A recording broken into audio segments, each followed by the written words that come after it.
Hi everyone, welcome to Untouchable Facts. Today we will be discussing a film titled The Eighth Day of the Week. Stay tuned till the end. This movie is all about girl called Jiang Wei. Things this girl like are drawing, dancing, eating, and any other thing young girls like doing. Jiang knows she have a lot of problems, either it been school problem, love, or any other difficult time in her life. About Jiang love issues, Jiang is in love with a brilliant boy in their class, who is called Kupik. But there is a completion between Jiang and Choi. They both love him, let's see how it will end. Jiang is always having one problem to another, she fell from a bike.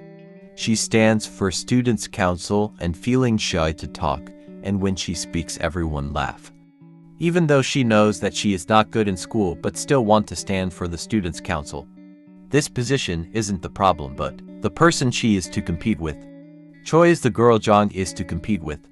Choi is a popular and intelligent girl who is crushing on the brilliant boy. Jiang also love, but still Jiang is finding it difficult to express her feelings to the boy. Jiang's bag has been thrown on top of a tree and no one is willing to help. They all watch her try to get her bag.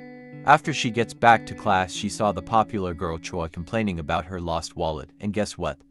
That wallet finds itself in Jiang's bag.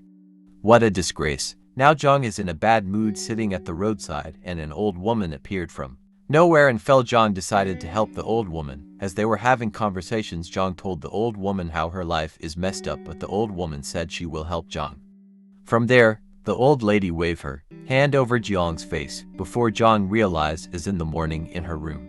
She is late for school. After she finished dressing up, she saw a bracelet on her table and she just puts it on. But this is no ordinary bracelet. Once it's on, Jiang touches a button in the center and a countdown timer appears. For 24 hours, Jiang didn't see this well but decided to move out. But she searched every part of the house but could not find anyone. She never mind and proceed to school. On the way she stopped at the food seller's place but he is not there. Jiang didn't consider it to be anything, then she moved to the school but to find nobody in the school. She moved from one class to the other but there was nobody in the school. Jiang decided to play along. She tied a bike on top of a basketball ring and also write something on a wall. On her way going home, she stopped at the food seller's place and eat all kinds of food she can find there. The next morning all the world came back. Jiang's mom came to wake her up for school.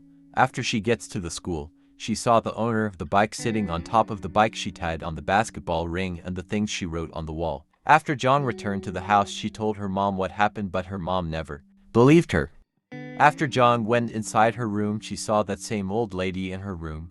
This time the lady is to tell Jiang how the bracelet works. The old woman said that anytime Jiang touched the center of the bracelet it will give her 24 hours to do anything she wants to do. This means that Jiang is having this extra time to use and better her life. But guess what?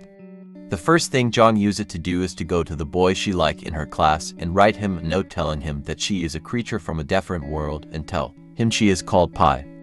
The next thing she did is to go to her class teacher and tell him that the wallet that lost it wasn't her who stole it, but the master didn't listen to her. Jiang uses her bracelet again by letting the master, including the table and chair he's sitting on, to suddenly find himself in the bathroom. What a strange thing. The master now goes to tell the class that Choi lost wallet wasn't Jiang who stole it, and that is final. Now things start to turn around. Jiang still continued to write notes to Kukap, but still the boy hasn't set his eyes on the pie yet, although he has started to love the pie. Later on she accidentally bumps into the assistant principal and notices that he's preparing the upcoming holiday schedule for the students. She hits that bracelet, steals his papers and changes them to add more holidays, 10 days of holidays. That night, she's watching Ku and a few others play football. But the other team were scoring. Ku team and Jiang hide her bracelet again and start to move the ball around and letting the boy he liked to score a lot of goals. However, Ku knows that is the Pai or Jiang who helped him to win the game. From there, Jiang decided to start learning because if she really want the boy and her to be closer, it's time for exams.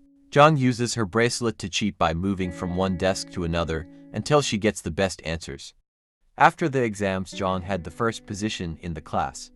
Everyone was surprised of her grace. Now Jiang start to learn with the boy she like, and now Jiang start to show the boy that Pai isn't an angel but a student.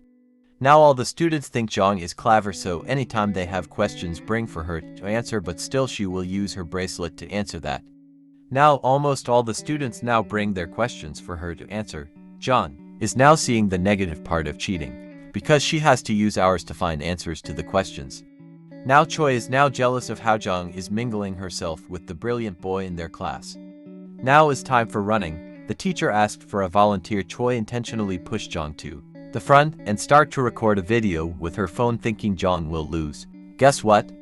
Jong uses her bracelet and had first position in the class, that which pained Choi more. After the sports, Choi and her friend is watching the video she recorded and realized that there is something with Jong bracelet, but they are not that sure what exactly it is. They decided to steal it and Choi wear it, but the bracelet didn't work for her. This means the bracelet is for Jong alone. After that, Choi and her friend throw the bracelet in a dustbin. Finally, Jong decided to meet her brilliant boy and told him she will be wearing a white dress, but Jong hasn't found the perfect one yet, but she saw the perfect in a store, but after she asked of the price she realizes she couldn't afford it, so she used her bracelet again to get the dress and tell her self is just a borrowing, we all know is a lie. Still on Choi. Choi sneaks into that classroom when no one's there and goes through Jong's things. She finds all the notes she was writing to Koo, and we get the sense that things are going too hard on Jong because Choi threw the bracelet in a bin. Without the magic of the bracelet, Jang has no choice but to cheat on her next exam, otherwise her grades will drop and everyone will be suspicious about what happened, but she goes on cheating in the most obvious way and is immediately caught by a teacher. Jong's mom has been called to come to the school, but Jong wants to explain that is not what they think it's. The bracelet to help her. Things continue to just pile on for her. Jong, the owner of that store where she stole the dress, suddenly walks into the principal's office. Turns out that Jong left her book behind when she was there, and the woman's here to drop it off. When she sees our girl, she recognizes her, but then she finds that stolen dress in Jong's bag, naturally her mother's. Gives her daughter a good slap across the face for what she has done. Rumor about Jong, how she is stealing and coping in exams. Rumors still go on that the police are gonna arrest Jong, and still things keep on getting worse, so she decided to go for self-discovery, which is really just her at the local trash yard smashing bottles. As she contemplates what she's done, luck on her side. She finds the bracelet again. She finds her bracelet but realizes that it's too late. The next day she goes to where she was supposed to be meeting Koo, only for Choi to be there in a white dress pretending to be Pi. Choi even knows about the joke that Jong made on that first day and uses it to convince Koo that she is Pi. Jong watches from behind a tree. Jong run away from home because she thinks her mom will still hate her. But her mom is going out on the street searching for her girl, but Jong is too ashamed to come home. Before we realized is a year, Jong never returned home. Jong is living on the street, scrounging rubbish, and luck on her side. The old lady suddenly appears. This time she is to explain to her the true meaning of the bracelet. It's not about cheating your way through life, but rather, it's about using the extra time to better yourself. I think the old woman should have said that on the first day, but it's not too late. Jong asked the old lady what she should do next, and the lady said she should face the problem herself without using the bracelet. Jong, taking the advice, she decided to go back home. Jong's mother welcomed her without punishing her for the things she did. The next thing is to go back to school. After she reached school, every just watch and talk about her cheating and been a thief. Jong decided to use the bracelet as it is expected. She uses the extra running and exercising, and also stop eating junk food all the time. She studies hard and works for her grades. She then breaks into Koo's room again and sees that he hasn't forgotten about her. He knew that Choi was lying and he is still desperate to meet her. Before we realize, Jong is suddenly thin. I think this is played by a different person. Nevermind walks through school with a newfound sense of confidence, and some of the boys admiring her, and she now on top of the class because she studied and actually put in the work and for a change rather than cheating. Now what is left is her getting the brilliant boy. Koo needs to know who Pi is so they can fall in love and live happily ever so. Koo asks her out the next day, asking if Jong is who he thinks she is, if she's Pi, but Jong is too shy to admit it. Koo can't believe it, and to be honest, the next day she hurries to Koo's house only to find a note right by Koo expressing his regrets that he isn't the one who she thought he was, that he isn't this great smart man who he thinks he was. However, he is going somewhere far and also out of Jong's life. Now Jong is depressed and hopping on her bike going to the train station uses the bracelet, but it's almost out of minutes and runs out immediately she gets there. She started screaming to notice Ku, but Ku is on the train so she couldn't get his attention. So the only thing Jong did is to write confession on the platform, which he just sees, but it was out of time so he could not do anything. But in reality, the train should have stopped for Ku to come down and meet Jong, but the train left, leaving her alone. The old woman again with a young boy crying that his life is also messed up, and Jong decided to give the bracelet to the boy because she has made her life better than before.